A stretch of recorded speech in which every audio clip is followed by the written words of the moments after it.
Hello everyone, welcome back to my YouTube channel. I am Vitthal Donarkar, your English Mastery Mentor and here is the 13th day of English Mastery online course. तो आज के इस video में हम जानने वाले हैं pronoun के बारे में, वो भी डिटेल में। लास्ट वीडियो में हमने देखा था कि प्रोनाउन क्या होते हैं, लेकिन ये वीडियो में प्रोनाउन को और डिटेल में जानेंगे और इनके क्या क्या टाइप्स है वो भी जानेंगे। तो चलिए शुरुआत करते हैं। लास्ट वीडियो में हमने देखा था कि प्रोनाउन वो होते हैं जो सेंटेंस में नाउन के जगह यूज़ करे जाते हैं। इनको थोड़ा अच्छे से समझने के लिए मैंने यहाँ पे एक एग्जाम्पल का यूज़ किया है, तो इसको समझते हैं। जैसे यहाँ पे लिखा है Ram is a good boy, Ram एक अच्छा लड़का है।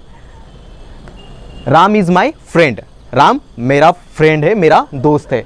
उसके बाद है Ram's father works with my father, Ram के पिताजी मेरे पिताजी के साथ काम करते हैं। तो हम यहाँ पे 3 सेंटेंस है और हर बार क्या कर रहे हैं, हम राम का जिक्र कर रहे हैं, उसका नाम यूज़ कर रहे हैं। तो उसके जगह अगर हम दूसरे शब्द यूज़ करते हैं, जैसे कि राम मेरा दोस्त है, उसके पहले राम एक अच्छा लड़का है, वो मेरा दोस्त है और उसके पिताजी मेरे पिताजी के साथ काम करते हैं, तो वो उसके ये जो शब्द यूज़ कर रहे हैं उसको ही हम प्रोनाउन कहेंगे। तो इंग्लिश में समझते हैं Ram is a good boy and यहाँ पे मैंने मेंशन करा है ही इज़ माई फ्रेंड। ही, इसलिए ही क्या हो गया, ये राम की जगह ही यूज़ हुआ है, तो ये ही प्रोनाउन हो गया। और उसके बाद his father works with my father, तो हीज भी राम की जगह यूज हुआ है, तो ये भी एक प्रोनाउन है। तो आगे हम समझते हैं कि प्रोनाउन के कितने सारे टाइप्स हैं। तो सबसे पहला टाइप है सब्जेक्टिव प्रोनाउन। तो नाम से ही पता चल रहा है कि ये कौन सा प्रोनाउन होगा। ये वो प्रोनाउन है जो सब्जेक्ट की जगह यूज़ किए जाते हैं। मतलब ये प्रोनाउन मतलब क्या है, प्रोनाउन नाउन की जगह यूज़ होंगे और वो एज अ सब्जेक्ट काम करेगा। और सब्जेक्ट का मतलब क्या होता है कि जिसके बारे में वाक्य में बताया जा रहा हो, जिसके बारे में वाक्य में जानकारी दी जा रही हो। तो ऐसे प्रोनाउन जो नाउन तो है ही, नाउन की जगह पे यूज़ हो ही रहे, लेकिन वो सब्जेक्ट की तरह भी यूज़ हो रहे, तो उसको क्या बोलेंगे, सब्जेक्टिव प्रोनाउन बोलेंगे। तो यहाँ पे देखो, जैसे आई, ही, शी, यू, दे, वी, इस तरीके के जो भी शब्द होते हैं उनको क्या कहेंगे, सब्जेक्टिव प्रोनाउन कहेंगे, क्योंकि ये सारे शब्द एक नाउन के जगह पे यूज़ होते हैं और ये जब शब्द हम यूज़ करते हैं तो ये खुद एक सब्जेक्ट की तरह काम करते हैं। तो अगर एग्जाम्पल की बात करी जाए, यहाँ पे मैंने एक एग्जाम्पल आपको समझने के लिए लिखा है कि ही इज़ मैड, वो पागल है। तो सेंटेंस में ही के बारे में बताया गया है और ही कोई तो व्यक्ति होगा, वो कोई तो व्यक्ति होगा, तो उस व्यक्ति के जगह ये शब्द यूज़ किया गया है ही, और ही के बारे में सेंटेंस में बताया जा रहा है, तो ये ही क्या हो गया हमारे लिए, सब्जेक्टिव प्रोनाउन हो गया। ये पहला टाइप। अभी दूसरा टाइप देखते हैं ऑब्जेक्टिव प्रोनाउन। नाम से ही पता चल रहा है कि ऐसे प्रोनाउन जो कि नाउन के जगह पे तो यूज किए ही जाते हैं, लेकिन वो ऑब्जेक्ट की तरह यूज्ड होते हैं, यह ऑब्जेक्ट में प्रयोग होते हैं। ऐसे प्रोनाउन जो नाउन की जगह यूज होते हैं और ऑब्जेक्ट की तरह काम करते हैं। तो यहाँ के कुछ ऐसे शब्द हैं, मी, हिम, हर, यू, देम, अस। तो इस तरीके के जो भी शब्द होते हैं इनको हम ऑब्जेक्टिव प्रोनाउन कहते हैं। एग्जाम्पल से समझेंगे कि बेबी इज वॉचिंग यू। अभी ऑब्जेक्ट क्या होता है, हमने लास्ट वीडियो में जाना था, प्रीवियस वीडियोस में जाना था कि ऑब्जेक्ट वो शब्द होते हैं जिन पर किसी भी प्रोनाउन या नाउन का प्रभाव पड़ता हो। तो बेबी इज वॉचिंग, तो यहाँ पे सब्जेक्ट कौन है, बेबी। बेबी कुछ तो देख रहा है, और क्या देख रहा है, वो क्रिया कर रहा है।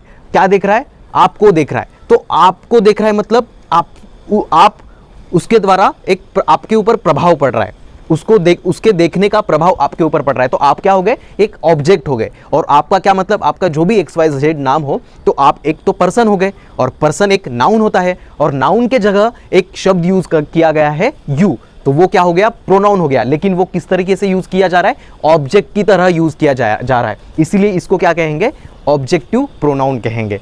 तो आपको अच्छे से समझ में आया होगा कि ऑब्जेक्टिव प्रोनाउन कौन से होते हैं। और दूसरे भी शब्द हो सकते हैं कि देम का भी यूज़ कर सकते हैं, I am watching them, he is helping us. तो अस भी क्या है, ही इज़ हेल्पिंग अस, वो मुझे मदद कर रहे हैं। तो मदद करने की क्रिया उनके द्वारा हो रही है, तो वो सब्जेक्ट हो गए, और अस मतलब हम क्या हो गए, ऑब्जेक्ट हो गए। तो ऐसे बहुत सारे एग्जाम्पल्स हैं जिनकी मदद से आप इन बातों का प्रैक्टिस कर सकते हैं। उसके बाद है पजेसिव प्रोनाउन।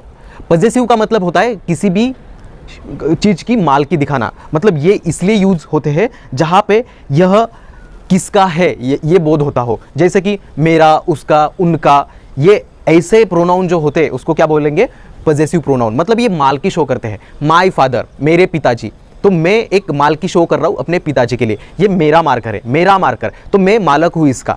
तो ये जो भी ऐसे प्रोनाउन होते हैं, मेरा, मेरा जो मेरा शब्द है तो मैं हो गया, मैं एक पर्सन हूँ तो मेरी जगह मेरा एक शब्द यूज़ किया गया है, तो ये प्रोनाउन हो गया। और मालकी शो कर रहा है, पजेसिवनेस शो कर रहा है, तो उसको क्या बोलेंगे, पजेसिव प्रोनाउन कहेंगे। यहाँ पे कौन से शब्द आएंगे, my, mine, his, her, hers, your, yours, their, theirs, our, ours. तो यहाँ पे आपने देखा कि हर, हर्स, यहाँ पे यस यस लगा है, यूअर, यूअर्स। तो ये अगले वीडियो में जानेंगे कि इनका कब कब यूज़ किया जाता है। मतलब यूअर मतलब आपका, यूअर्स उसका भी मीनिंग आपका होता है, लेकिन इंग्लिश ग्रामर में यूअर कब यूज़ करेंगे, यूअर्स कब यूज़ करेंगे, देयर कब करेंगे, देयर्स कब करेंगे, ये हम अगले वाले आने वाले वीडियोज़ में देखेंगे। फिलहाल ये वीडियो में हम जानेंगे कि ये पजेसिव प्रोनाउन होते हैं। जैसे एग्जाम्पल के तौर पर अगर देखा जाए तो Ram is my youngest son, Ram मेरा सबसे यंगेस्ट लड़का है, ये सेंटेंस है। लेकिन देखो यहाँ पे किसके बारे में बताया जा रहा है, राम, राम के बारे में बताया जा रहा है, तो राम क्या हो गया, यहाँ पे सब्जेक्ट हो गया। और हम किसके बारे में बात करी जाए, यंगेस्ट सन, तो ये ऑब्जेक्ट हो गया। लेकिन ये किसका यंगेस्ट सन है, माय, राम का, तो अगेन माय किसके लिए यूज हुआ है, राम के लिए। लेकिन यहाँ पे राम का शब्द यूज हुआ है क्या, नहीं, यहाँ पे माय यूज किया गया है। तो ये राम एक नाउन है, राम के जगह माय शब्द यूज हुआ है, तो ये अगेन प्रोनाउन हो गया। लेकिन ये शब्द यंगेस्ट सन की मालकी दिखाता है, यंगेस्ट सन का कुछ तो दिखाता है, तो ये पजेसिवनेस दिखा रहा है, इसलिए ये पजेसिव प्रोनाउन हो गया। तो आपको समझ में आया होगा कि what is actually a possessive pronoun. उसके बाद डिस्कस करते हैं रिफ्लेक्सिव प्रोनाउन।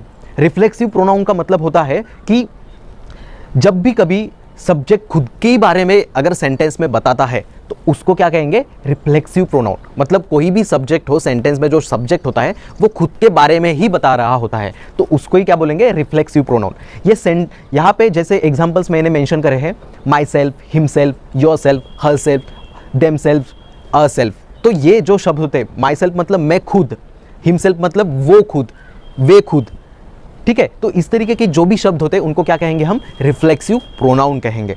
और एग्जाम्पल की अगर बात करी जाए तो यहाँ पे देखो, I will do it my self, तो यहाँ पे सब्जेक्ट क्या हो गया, आई हो गया। तो आई मतलब मैं खुद कुछ भी ये कर सकता हूँ, या मैं करूँगा, इसका क्या मतलब हुआ, I will do it my self मतलब मैं ये खुद करूँगा।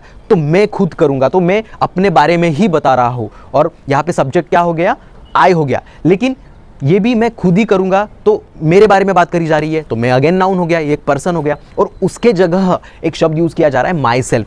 तो नाउन के जगह एक शब्द यूज किया जा रहा है, मतलब वो क्या हो गया, माई सेल्फ हो गया, मतलब प्रोनाउन हो गया। और वो प्रोनाउन आई के बारे में ही बोल रहा है, मतलब सब्जेक्ट के बारे में ही वो प्रोनाउन बोल रहा है, इसीलिए इसको क्या कहेंगे, रिफ्लेक्सिव प्रोनाउन। मतलब ऐसे प्रोनाउन जो सब्जेक्ट के बारे में ही बात करते हैं। तो हमने जाना कि प्रोनाउन के कितने सारे टाइप्स होते हैं। सब्जेक्टिव प्रोनाउन क्या होते हैं, सब्जेक्टिव प्रोनाउन मतलब यह सब्जेक्ट में यूज करे जाते हैं। ऑब्जेक्टिव मतलब वो ऑब्जेक्ट में यूज करे जाते हैं। पजेसिव मतलब जो कि किसी की मालकी शो करते हैं। रिफ्लेक्सिव का मतलब जो कि सब्जेक्ट के बारे में ही बता रहे होते हैं। तो 4 तरीके के हमने प्रोनाउन जाने, उनके क्या टाइप्स है, एग्जाम्पल्स के मदद से हमने उनको डिटेल में जाना। तो आई होप कि आपको प्रोनाउन समझ में आए होंगे, उनके क्या टाइप्स हैं, और ये और कुछ एक्स्ट्रा एग्जाम्पल्स लेके आप इनकी अच्छे से प्रैक्टिस कर सकते हो, ताकि आपका अच्छा यहाँ पे पकड़ बन सके और आपको डिटेल में ये प्रोनाउन अच्छे से याद हो पाए। जैसे नाउन में हमने डिटेल में जानकारी ली थी, वैसे प्रोनाउन में भी आपको डिटेल में जानकारी तब मिलेगी जब आप खुद प्रैक्टिस करोगे। इन एक एक चीज़ का बहुत सारे, जैसे यहाँ पे मैंने 4 ही एग्जाम्पल्स दिए हैं, लेकिन एक ही वीडियो में 10-10, 20-20 एग्जाम्पल्स लेते जाएंगे तो वीडियो लंबा भी होता जाएगा। और आपको इतना सारा अभी नॉलेज देना है इंग्लिश के बारे में, आपको मास्टरी हासिल करनी है, तो थोड़ा सा जल्दी हो पाए, इस वजह से आपको खुद भी अपने साइड से प्रैक्टिस करनी पड़ेगी। आप एटलीस्ट एक प्रोनाउन का, जैसे सब्जेक्टिव प्रोनाउन है, एक के 10-10, 20-20 एग्जाम्पल्स अपने नोटबुक में लिखने होंगे, ताकि आप इसको भूल ना पाओ। तो आई होप कि आपको ये अच्छे से समझ में आया होगा। रोज के डेली बेसिस पे टेस्ट देते जाइए, और मिलते हैं अगले और नए वीडियो में नए टॉपिक के साथ। Till the time, be the champion.